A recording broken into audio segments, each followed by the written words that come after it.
তাই সাজ্জাদনা উমর ফারুক রাদিয়াল্লাহু তাআলা আনহু ওয়াদাহু আন্নাম কে উমর ফারুক রাদিয়াল্লাহু তাআলা আনহু যে উমর সম্পর্কে নবী আমার বলেন আমার পরে যদি নবী হতো তাহলে উমর নবী হতো, কিন্তু আমি শেষ নবী, আমার পরে কোনো নবী নাই, এর জন্য উমর নবী হয়নি।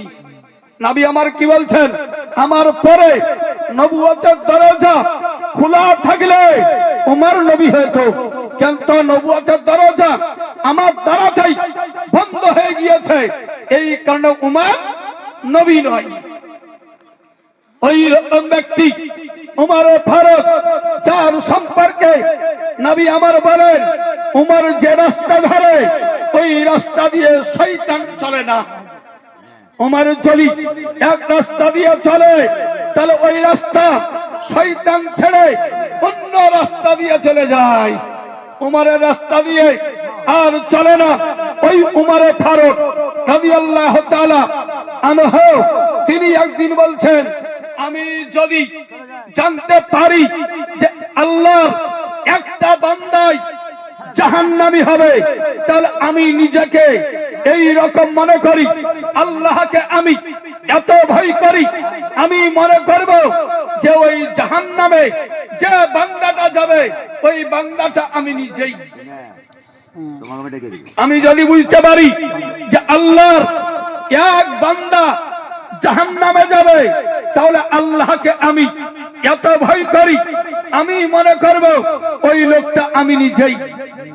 আবার উমর পরক্ষণেই বলছেন আমি আল্লাহর রহমতের উপরে এত আশা রাখি, ভরসা রাখি, আল্লাহর রহমতের উপরে এত আমার আস্থা আছে, আমি যদি মনে করি আল্লাহর একটা বান্দা জান্নাতে যাবে, আল্লাহর উপরে এত ভরসা আছে, আমি মনে করব ওই লোকটা আমি নিজেই। কেন?